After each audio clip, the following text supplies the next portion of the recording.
E assim, essa é uma conversa que eu tenho diariamente com meus clientes, porque todo cliente quer começar de trás pra frente. Eles querem primeiro ver a casa, começam a namorar as casas ali online, se apaixonam.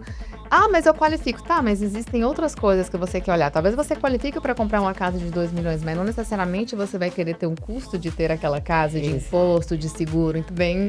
Você tá frustrando o seu sonho já de início, sem necessidade de fazer isso, né? Eu acho que o que também ajuda muito quando a gente vai pela ordem certa, pelo caminho certo.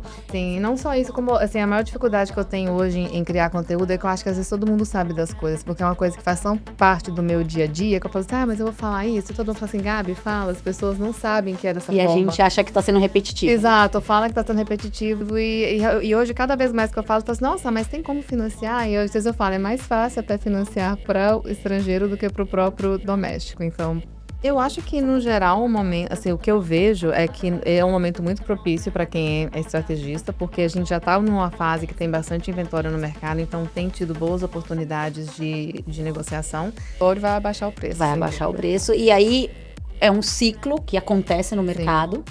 Quem compra nesse momento e pensa no longo prazo, a hora que esse ciclo vira, já tem aí, já arranca na frente com uma valorização, Exatamente, né? Olá, mais uma vez aqui no estúdio de podcast da Q Capital. Hoje eu tô com uma convidada especial, que é parceira e amiga, a Gabi de Mello. Ela é realtor em Miami, e eu vou deixar ela se apresentar um pouquinho para vocês e contar qual que é o foco dela como corretora aqui. Tá certo. Bem-vinda, Gabi. Obrigada, Bruna. Obrigada pelo convite e pelo tempo. Esse estúdio aqui, muito, muito legal. Meu nome é Gabriela de Mello, sou corretora de imóveis aqui em Miami. Já atuo nessa indústria há 20 anos. Faço residencial e comercial. Eu atendo pessoalmente aqui ao sul da Flórida, mas eu sou parte de um time, então também fazemos atendimento em Orlando. Achei muito bom o seu convite, muito propício, por nesse momento eu tenho tido muito interesse sobre investidores brasileiros e nem todo mundo sabe que existe esse produto para financiamento estrangeiro, então achei interessante a gente explorar esse tema aí um pouco mais e trazer esse conhecimento para as pessoas. A população do país, do Brasil, é tão grande, né? E a gente grava, a gente fala, a gente faz story, e tem muita gente ainda que não conhece essa possibilidade, né, Gabi? Sim, não só isso, como assim, a maior dificuldade que eu tenho hoje em criar conteúdo é que eu acho que às vezes todo mundo sabe das coisas, porque é uma coisa que faz tão parte do meu dia a dia, que eu falo assim, mas eu vou falar isso, e todo mundo fala assim, Gabi, fala, as pessoas não sabem que é dessa forma. E a gente acha que tá sendo repetitivo. Exato, fala que tá sendo repetitivo, e hoje, cada vez mais que eu falo assim, nossa, mas tem como financiar? E às vezes eu falo, é mais fácil até financiar para o estrangeiro do que para o próprio doméstico, então... Vamos trazer esse conhecimento. Isso mesmo. Eu acho que com tudo que está acontecendo hoje no país, não só de incerteza, mas de mudanças, vai ter toda essa reforma tributária agora que eu tenho pesquisado e não tenho conseguido muito detalhe, então eu acho que está todo mundo um pouco no escuro. Sim, todo mundo nervoso. Então eu acho que o momento está cada vez mais propício, e a gente tem percebido isso mesmo no mercado, né? Uma busca maior do estrangeiro para diversificar e trazer um pouco do seu patrimônio aqui para os Estados Unidos. Então, você montou umas perguntinhas para me fazer? Eu fiz aqui algumas perguntas só para ter certeza que eu não vou esquecer, né, nenhum ponto. Primeiro, como que funciona, né, o processo de o que as pessoas precisam para ser qualificadas num financiamento aqui, quais são os documentos que elas precisam ter, e logo depois o segue question dessa aí seria como que funciona as entradas, o tipo de entrada para cada imóvel. Tá. Entrada down payment, você diz, isso, né? O valor de entrada. Tá bem. Então, quando a gente fala de documentação para aprovação em um financiamento, e claro, sempre lembrando que a gente sugere que o cliente comece pelo financiamento, né? Pela pré-aprovação. Sempre. A documentação, ela sempre vai girar em torno da renda, do patrimônio, e quando a gente fala do local, da declaração de imposto e do crédito, né? Quando a gente olha para o estrangeiro, o banco aqui não tem acesso a um relatório de crédito do estrangeiro. Ele só tem acesso a quem está aqui, a quem tem um Social Security, que é o nosso CPF do Brasil, né? Então, se a gente focar no estrangeiro, a comprovação de renda vai ser uma carta do contador, é uma carta simples, alegando como a pessoa que faz o imposto de renda daquele cliente, ele vai alegar quanto o cliente teve de renda nos 2 anos anteriores e até o momento, no ano vigente. Extrato bancário, porque os bancos querem enxergar que a pessoa tem o poder de pagamento da entrada e dos custos dessa operação, comprovante de residência e o passaporte. É bem simples. É bem simples mesmo. Inclusive, hoje a gente tem bancos que não estão nem exigindo visto de turista. Uau. Temos já alguns bancos que não exigem o visto de turista. E quando a gente vai para a parte do down payment, que é a entrada, a partir de 25%. Ok. Achava que era 100%. Hoje tem opções a partir de 25%, claro, depende do tipo de imóvel, do tipo de programa que a gente vai usar, porque já existem mais de um tipo de programa para o estrangeiro, mas sim opções a partir de 25% de entrada. Ok. E do momento em que você recebe o contrato de compra e venda em mãos, já executado, quanto tempo que demora para aprovar esse financiamento e fazer o encerramento? Um financiamento, com a diversidade de programas que a gente tem hoje, a gente já chegou a ver financiamentos que conseguem sair em 10, 15 dias. Né? Nossa, muito rápido. Sim, e até, vamos dizer, aí no máximo 60 dias, dependendo do tipo de imóvel, do condomínio que a gente está trabalhando. Mas o importante é, quando você tem a ajuda de um broker que vai preparar, principalmente antes da assinatura desse contrato, a documentação, porque não é só uma questão de ter a documentação, é questão de ter uma documentação organizada e alinhada com a estratégia que a gente vai usar. Sim, qual claro. o banco a gente vai usar, qual o programa a gente vai usar. Isso muda a maneira como a documentação deve ser organizada, como a documentação deve ser enviada para o banco. Então, a gente ter toda essa preparação vai mudar completamente o tempo de processamento desse financiamento. Com certeza. E existe algum erro comum que às vezes os compradores fazem que pode interferir com esse processo depois que eles começam, o tipo de documentação errada que eles enviam? O que eles podem fazer uma vez que eles iniciam esse processo que pode ter um impacto negativo na aprovação? A resposta mais simples é: sempre comece pelo broker, pelo mortgage broker. Sempre comece com a avaliação do seu crédito, do seu objetivo, do seu perfil, né? Por quê? O valor que vai ser enviado para a entrada, a maneira como ele vai ser enviado, em que conta ele está, da onde veio esse valor, tudo isso muda o seu processo. Sim.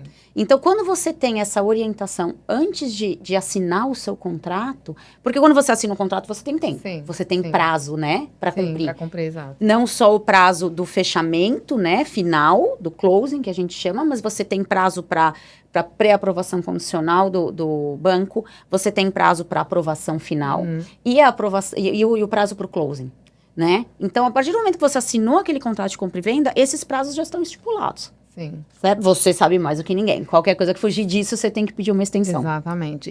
E assim, essa é uma conversa que eu tenho diariamente com meus clientes, porque todo cliente quer começar de trás para frente. Eles querem primeiro ver a casa, começam a namorar as casas ali online, se apaixonam. Ah, mas eu qualifico. Tá, mas existem outras coisas que você quer olhar. Talvez você qualifique para comprar uma casa de 2 milhões, mas não necessariamente você vai querer ter um custo de ter aquela casa, de imposto, de seguro. Então, eu sempre falo, alinhe primeiro, tenha certeza de que você qualifica e que você está confortável de fato com aqueles valores para a gente dar esse outro passo. Porque se você está olhando um imóvel que é muito mais caro e depois você tem que reajustar a sua expectativa. Uma frustração. Para um imóvel mais barato, é uma frustração bem você está frustrando o seu sonho já de início, sem necessidade de fazer isso. Né? Eu acho que o que também ajuda muito quando a gente vai pela ordem certa, pelo caminho certo, analisando primeiro o poder de compra, a estratégia, o objetivo do cliente, a gente elimina várias outras frustrações, não só essa de querer um imóvel que depois vai perceber que não é a melhor opção. Sim. A gente tira a frustração de, no meio do processo, ficar confuso. Sim. Ficar indeciso. Exato. Isso pode acontecer porque a pessoa acha o imóvel primeiro, ela quer ter aquele imóvel, então ela quer fazer logo uma proposta para não perder aquela oportunidade. E acaba que a coisa acontece de uma maneira rápida, sem que ela entenda como o processo funciona. E ela entra naquilo depois assumindo um compromisso, porque ela já assinou aquele contrato, sem entender como realmente vai funcionar. Todos os custos envolvidos, quanto aquela parcela vai ficar no final, Então, são inúmeras frustrações que podem acontecer durante o processo, que era para ser um sonho, né? Sim. Uma coisa boa, uma conquista. Mas a gente tem um termo até para isso no real estate que a gente chama de buyer's remorse, que é justamente você ficar ali se questionando, é um investimento alto, é uma compra alta. Então, tudo que você faz antes para se educar sobre aquele processo, saber exatamente passo a passo como funciona, você evita esse estresse depois, porque todas essas frustrações vão te fazer ficar mais estressado. Ai, mas será que eu devia estar fazendo isso mesmo? Então, assim, quanto maior o preparo, mais tranquila é a transação. Com certeza. Eu não sabia desse... Tem, chama buyer's remorse. Remorso do comprador. Legal, mas faz todo sentido, é isso mesmo. É isso Exato. mesmo. E quando você está falando de um financiamento, você está assumindo um compromisso de 30 anos. Sim. Né? Tem que ser muito bem estruturado para ser um processo realmente tranquilo, sem frustração, sem surpresa. Sim. Né? Sem precisar pedir extensão. Exatamente. Que é sempre um estresse. É sempre um estresse, E uma coisa que eu queria te perguntar sobre o que está acontecendo aqui dos edifícios, todos eles com muita taxa extra de obra e nem todos eles já passaram aquelas reinspeções que têm que ser feitas a partir de 40 anos. Isso tem dificultado o seu trabalho como lender? Existem edifícios onde eles não vão fazer e quais são as condições que eles estão evitando fazer financiamento? Tá, então, para a gente ter uma explicação, né, de onde vem essa pergunta, isso, né? Após a queda daquele edifício em Surfside, o governo criou novas legislações, novas leis, onde os condomínios hoje têm que ter uma reserva muito grande, né, para qualquer surpresa estrutural, o condomínio estar preparado. Mas isso foi feito de uma maneira muito rápida, muito sem estruturação no governo e pegou os proprietários de surpresa. Então, isso gera um risco para os bancos de que esses proprietários não consigam arcar com esses custos que foram colocados como obrigação dos condomínios de um dia para o outro, né? De um momento para o outro. Então, os condomínios na Flórida acabaram sendo uma representação de um risco maior para esses bancos. O risco maior faz com que o banco queira financiar menos daquele projeto e queira fazer o que a gente chama de review, né? Que é a análise daquela propriedade mais profunda. Então, quando a gente fala de condomínio, a gente tem a parte de aprovação da propriedade bem meticulosa. Né? Então, no financiamento aqui existe a aprovação do comprador e a aprovação da propriedade. Se você está falando de um condomínio na Flórida, essa aprovação da propriedade, ela vai ser mais meticulosa, né? Não, então, o que acontece? O que eu gosto de dizer? Primeiro, isso não é um impeditivo, tá? Tem muitos condomínios antigos que são saudáveis. Sim, tem bastante. E que não vão ter problema. E hoje, nós temos ferramentas, e aí entra mais uma vez a importância de você começar pela estratégia. Nós temos ferramentas hoje em que a gente consegue conversar com aqueles bancos que a gente entende mais propícios para aquela estratégia, para aquela propriedade, antes de começar o financiamento. Sim. A gente consegue mostrar para o banco, olha, o cliente tem interesse nesse projeto, a gente já conhece o perfil do cliente, então a gente já sabe qual o banco mais propício e a gente consegue discutir a possibilidade do financiamento daquela propriedade antes de iniciar o processo. Então, mais uma vez, super importante começar antes, né? Fazer esse planejamento. Tá? E essas novas regras, apesar de ter sido implementadas de maneira ter pegado todo mundo despreparado, acho que é uma coisa muito positiva para o nosso mercado a longo prazo, porque essas reservas eram eletivas antes, então ninguém fazia, e isso o que acontecia? Reformas, né, necessárias eram negligenciadas, o que gerou aquela catástrofe lá, né, em Surfside, e também a aparência. O seu imóvel, você quer que que o seu patrimônio, ele cresça e não fique ali negligenciado e que fique arruinando. Se você não pensar no imediatismo de qual vai ser o custo disso e você realmente pensar no seu investimento de longo prazo, que o real estate é um investimento de longo prazo. Exato. Né? Essas leis vieram para realmente preservar o seu patrimônio. E eu acho até que a gente pode dizer, Gabi, mas acho que isso é mais o seu lado do que o meu, né? Que para quem olha para a estratégia do real estate, de alguma maneira isso pode ter sido uma coisa boa para o investidor. Positivo. Eu acho que a longo prazo vai ser positivo, não só além dessa regra das reservas, teve outras legislações que foram implementadas que também criam mais transparência entre os boards, né, e o que é feito no condomínio. Eles têm que mostrar mais ali o budget, ter mais clareza. Eles têm, eu acho que o board tem menos poder sobre as decisões, né? Uma coisa que aqui eu acho que era um pouco desfalcada, né? Eu não sei essa questão do poder, mas pelo menos ter transparência de onde estão gastando dinheiro, o que está acontecendo, para que as pessoas realmente tenham uma visão clara do checks and balances, né? O que está entrando, o que está saindo, o que foi aplicado. E isso é bom. Você tem seu investimento, você precisa ter essa clareza. Ainda mais se você for um estrangeiro que está longe, né? Exatamente. Você ter essa segurança de que a coisa vai ser bem cuidada, porque existem leis que estão ali por trás. E você acha que tudo isso que aconteceu em relação aos condomínios, claro, causou eu acho que até separou o mercado, né? Entre condomínios mais antigos e o resto dos imóveis. Mas você acha que isso pode, de alguma maneira, ter... que palavra que eu posso usar? Ter ajudado o investidor que é bem estrategista, assim, por conta de mudança de valor, ou menos procura nesses imóveis, de alguma maneira gera alguma possibilidade para um investidor? Eu acho que, no geral, o que eu vejo é que é um momento muito propício para quem é estrategista, porque a gente já está numa fase que tem bastante inventório no mercado, então tem tido boas oportunidades de negociação.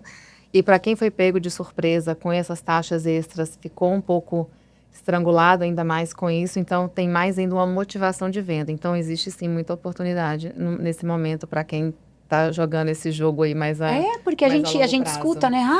As novas leis dos condomínios prejudicou o mercado imobiliário. Eu acho que dá para ver isso de um outro ângulo, né?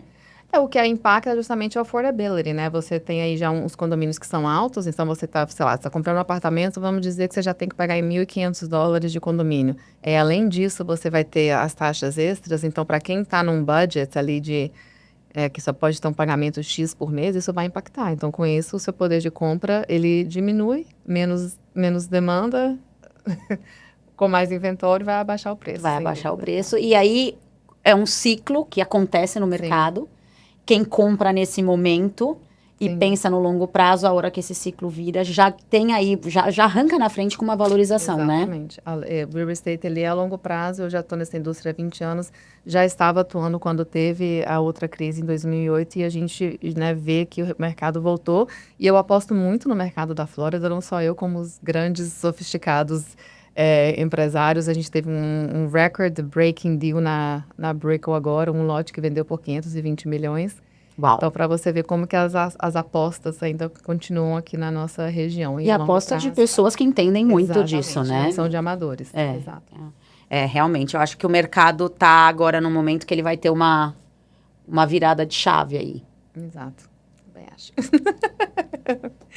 Bom, estou checando aqui nas minhas perguntas, eu acho que a gente cobriu já as coisas principais que eu queria te perguntar. Tem alguma coisa que você gostaria de adicionar? Vamos ver se eu anotei alguma coisa que a gente pode acrescentar. Dar uma entrada maior sempre garante uma taxa melhor. Boa. Eu acho que o investidor mais experiente, ele já conhece um pouco mais da estratégia. Mas quem está começando agora, e ainda mais o estrangeiro, brasileiro, ele é muito focado em taxa, né? Ele é muito focado em taxa, porque, afinal de contas, no Brasil, a taxa de juros é altíssima, né?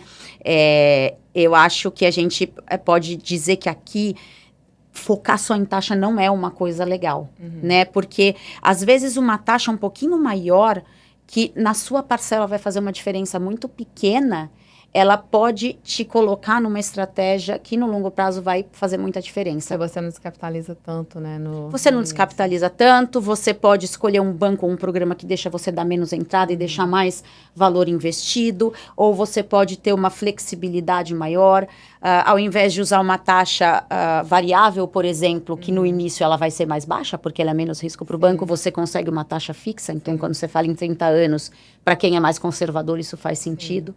Então, eu acho que isso é uma coisa legal para quem está querendo investir agora, principalmente o brasileiro, desfocar um pouco da taxa. Né? É o que você falou, também volta àquela questão da estratégia, né? Cada um tem uma estratégia diferente. É por isso que é muito importante, desde o começo, alinhar essa questão aí do financeiro antes de dar, né, o próximo passo. Uma pergunta que eu queria te fazer é que a gente tem aqui aquele DSCR para os domésticos, que você pode usar a renda do imóvel para qualificar. Essa opção também ajuda o estrangeiro ou não se aplica? Sim, Sim. sim. Hoje, nós temos, na verdade, não é nem que nós hoje temos os bancos fazendo DSCR colocando o DSCR para o estrangeiro. Os bancos mais comuns que a gente sempre usou para estrangeiro, normalmente tem os mesmos programas baseados na renda da pessoa, né? Na renda pessoal. O que eu tenho visto acontecer é que os mortgage companies que já foram mais focados em locais, hoje estão abrindo os programas non-QM, né, que são os não convencionais, que são usados para estrangeiros, eles estão abrindo os programas non-QMs deles de locais para estrangeiros. E o DSCR é um deles, e eu posso dizer que eu acho que ele é o queridinho do momento. Sim, com certeza. É o que eu tenho visto acontecer mais. É um processo bem menos burocrático. E como ele não envolve a renda pessoal, ele envolve menos documentação, né? Então, para o pessoal entender, o DSCR, ele é baseado na renda do imóvel. Né? Então, qual é a renda que esse imóvel vai gerar? Dizendo em palavras simples, o aluguel desse imóvel cobre a despesa dele, Sim. Né? E aí a aprovação é feita assim, não é se a renda pessoal da pessoa dá um poder de pagamento dessa despesa. É se a rentabilidade da propriedade porque diminui o risco do banco, né? Você recebendo, você pode fazer ali aquele pagamento. Exatamente. E o banco confia tanto na taxa de ocupação e na força do aluguel aqui, que você não precisa estar com o imóvel alugado, tá? Você não precisa comprar um imóvel que já tenha um contrato de aluguel. E voltando naquela documentação, você tinha falado do imposto e tudo, para alguém que quer iniciar esse processo, quer marcar uma ligação com você, o que ele tem que estar ali preparado, assim, nessa primeira conversa para te apresentar, para você fazer essa análise? O cliente estrangeiro, você diz? O cliente estrangeiro. Na realidade, quando a gente faz essa primeira conversa, que eu acho que a conversa é o mais importante, a gente consegue definir melhor a documentação. Uma documentação que sempre vai fazer parte é o extrato bancário mostrando que ele tem a liquidez, né? Para dar entrada e pagar os custos. Antes, a carta do contador seria um documento mandatório, mas se a gente hoje vai para o DSCR, que também está disponível para o estrangeiro, ele não vai comprovar a renda pessoal, então ele não vai precisar da carta do contador. E existe, a gente sei que a taxa não é o foco principal, mas a taxa é muito diferente se você escolher um caminho ao invés do outro, assim, fazer o DSCR ao invés de apresentar só a sua renda própria? Não, a taxa não é muito diferente, as taxas caminham bem parecidas nesses programas para estrangeiro. O que muda no DSCR você precisa que a rentabilidade daquela propriedade cubra a despesa dela, né? Então, dependendo da estratégia que você está escolhendo, você mexe na sua entrada. Se você der um pouco mais de entrada, o seu custo de financiamento mensal vai ser um pouco menor, é mais fácil do aluguel cobrir essa despesa mensal. E aí, o que os lenders estão fazendo hoje é o seguinte, quando o DSCR começou, a gente tinha o que eles chamam de ratio, né, que é a comparação entre a despesa e a rentabilidade do imóvel, ele tinha que ser de 1 ou mais. Tá? Então, se a despesa mensal com financiamento daquela propriedade é de 3 mil, a propriedade tinha que gerar um aluguel de 3 mil ou mais. Hoje, nós temos opções de lenders oferecendo DSCR com esse ratio abaixo de 1. Nossa, muito bom. Então, isso sim muda a taxa. Entendi. E é aí onde entra, você prefere taxa ou você prefere descapitalizar? Porque o cliente pode diminuir a entrada dele, mantendo os guidelines, que existe uma entrada mínima, que é o equity que o banco vai ter na carteira do imóvel, mas ele pode diminuir a entrada, que vai baixar esse ratio e vai fazer a taxa subir um pouquinho. Sim, faz sentido. Claro. Mas, se é um cliente, por exemplo, que pretende ficar com menos tempo com esse financiamento na carteira, pretende quitar mais rápido, faz sentido subir um pouco a taxa e descapitalizar menos. Nesse momento, né? Deixar para fazer o pagamento mais adiante. E assim, no seu dia a dia, tem algum tipo de imóvel que você tem percebido como favorito entre dos seus clientes ou não existe nenhuma relação? Eu acho que depende muito da região. Depende muito da região. Então, Orlando é casa. Ah, sim. E aí eu dividiria Orlando em em dois setores. A casa de férias, que é aquela casa que está dentro do condomínio, né? E a casa para o estrangeiro seria o second home, né? Que é aquele que compra para ter um imóvel para vir para cá e para ficar nesse imóvel. Posteriormente, um filho vem estudar e vai ficar nesse imóvel.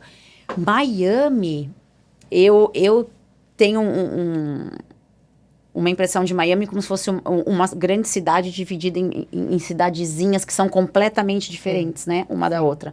Então, dependendo de cada região, de cada cidadezinha de Miami, eu acho que muda o perfil do imóvel completamente. Sim. O que muda o perfil do investidor também, né? Sim, com certeza. E os preços, né, Gabi?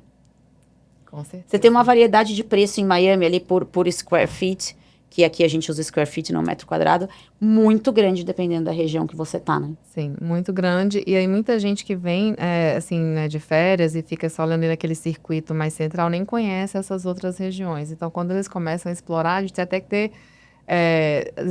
atrapalha um pouco, não é que atrapalha o processo, fica mais longo, porque começa a abrir tanto leque de possibilidade que fica difícil depois você funilar e voltar pro foco novamente, porque realmente são muitas regiões. E muda muito de uma para outra, né? Uma coisa muito mais cidade, outra coisa muito mais praia, sim, a outra muito mais...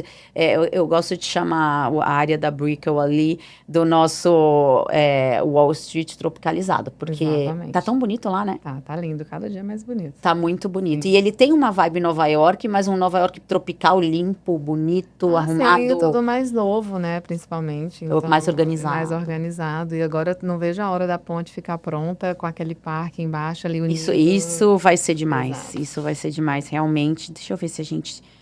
tinha uma coisa importante aqui. Seguindo o DSR, se a renda do aluguel pode ajudar na aprovação.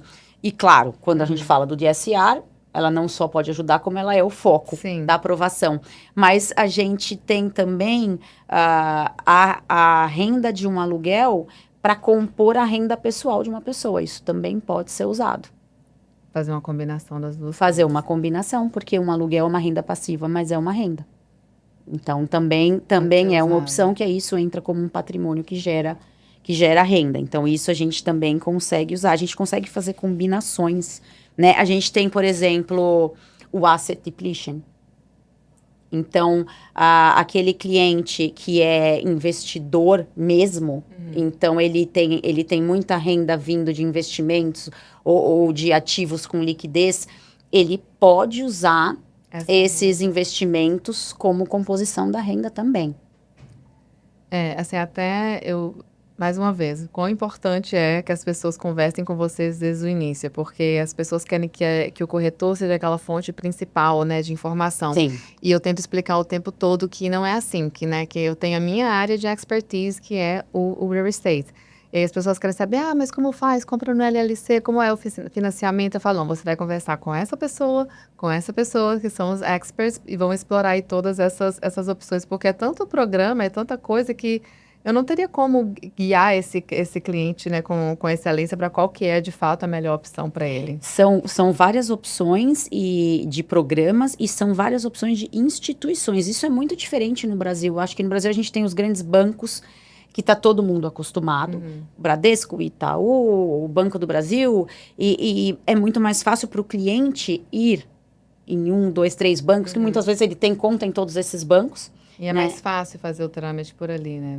E ele ter a resposta de cada um desses bancos para poder comparar o que ele vai conseguir em cada um deles. Agora você imagina aqui, com o número de bancos que a gente tem, o número de mortgage companies, o número de private lenders. A gente aqui na Q Capital hoje, a gente tem quase 50 opções.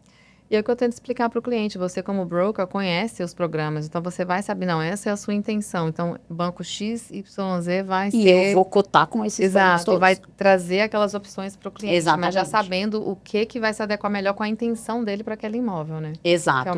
E o banco grande aqui nos Estados Unidos, se você for para um Bank of America, um Chase, né, esses bancos mais conhecidos, que muitas vezes o estrangeiro abre conta... não é um produto de prateleira desses bancos, o financiamento imobiliário, principalmente para um estrangeiro. Eu acho que eles nem fazem, né? Eu acho que talvez possa ter alguns que estão querendo entrar no Entrar mercado. nesse mercado. Eu já ouvi de clientes, eu estou conversando com o banco tal. Mas não é um produto de prateleira. E você não vai conseguir ter as melhores opções de mercado, tanto de taxa quanto de programa, de estratégia, entrando em contato com esses bancos. E até para o cliente que é residente, toda vez que um cliente vem qualificado por um desses grandes bancos, eu fico com aquele friozinho, porque eu já tive péssimas experiências com clientes que eram qualificados, que eu tive que correr para brokers que eu conheço para Já com prazo curtinho. para salvar ali a transação. Então, ele pode ser um programa bom para quem check all the boxes, né? Que eu falo, eles têm aquela listinha. Qualquer coisa que desvia daquilo ali, eles já não te aprovam mais. E o que acontece com esses grandes bancos, que falta é a relação. Se a gente estiver trabalhando numa coisa junto, eu vou te ligar num domingo e falar assim, Bruna, pelo amor de Deus, o que está acontecendo? Você vai me atender? A gente vai conversar. Esses bancos, acontece a gente mandar e-mail, tentar ligar, não tem resposta, eles saem de férias, não te avisam. É muito sistema, Você não né, tem o Gabi? relacionamento. Então, as coisas demoram muito mais, essa comunicação fica muito mais difícil. Então, Os grandes bancos aqui não têm o gerente de conta, né? Sabendo quem você é, a pessoa do cliente, né? Aqui a coisa é muito mais todos fria, os muito mais... últimos os transações que eu fechei, que eram com grandes bancos, as pessoas que estavam processando o loan era, sei lá, no Texas, outros estados, outro fuso horário, não era uma pessoa aqui que, igual eu falei, que eu pego o telefone e ligo, e aí, como que tá? Vai dar certo? O que é que precisa fazer? Eu vou precisar de prazo? E a gente resolve as coisas muito mais rápido dessa forma. São duas coisas aí. A primeira é que os grandes bancos, eu acho que eles são muito dependentes de sistema. Sim. E é por isso que a coisa funciona só para quem check all the boxes. Sim. Não existe uma avaliação do caso a caso. Assim como acontece nas mortgage companies, que trabalham só com crédito imobiliário, e eles olham para cada caso realmente, eles fazem uma análise específica para aquele caso. E existe também, Gabi, o relacionamento entre nós, Sim. mortgage brokers, e os representantes dessas instituições financeiras. A gente constrói um relacionamento com eles. Então, a gente tem uma abertura para ligar, para conversar. Eu tenho esse caso específico, qual que é a melhor maneira de resolver? Aconteceu isso, como é que a gente soluciona? A gente tem essa entrada lá dentro. E lá esse nas relacionamento empresas. é importante, porque antes mesmo de dar a largada ali no processo, você já apresentou ali o perfil do seu Sim. cliente para ter certeza, né? Que, não, isso aqui pode ser um problema. Como que a gente vai passar nesse obstáculo? Qual tipo de documentação que eu posso apresentar? Então, isso aí facilita muito. Sim, no banco grande você vai entrar no aplicativo deles, vai fazer uma simulação com o computador, com a máquina, né? Enquanto a gente, usando os nossos representantes em cada uma dessas instituições, a gente vai ligar. A gente vai falar, eu tenho um cliente assim, o nome dele é tal, né? O objetivo é tal, o cenário é tal, e a gente vai discutir no detalhe aquela operação especificamente. Isso com certeza faz toda a diferença. Não, isso tem um valor muito, muito grande. É isso mesmo. Então, tá explicado, né, gente? Tá explicado. Sigam o nosso conselho, vamos conversar com a Bruna antes de dar início e qualquer dúvida, né, Bruna, marcar aqui um horário com você. Sempre disponível. WhatsApp, e-mail, telefone, a gente tá 24 horas no ar. Nossa. Para que ninguém perca nenhuma oportunidade. Exatamente. Obrigada mais uma vez pelo convite. Obrigada a você, Gabi.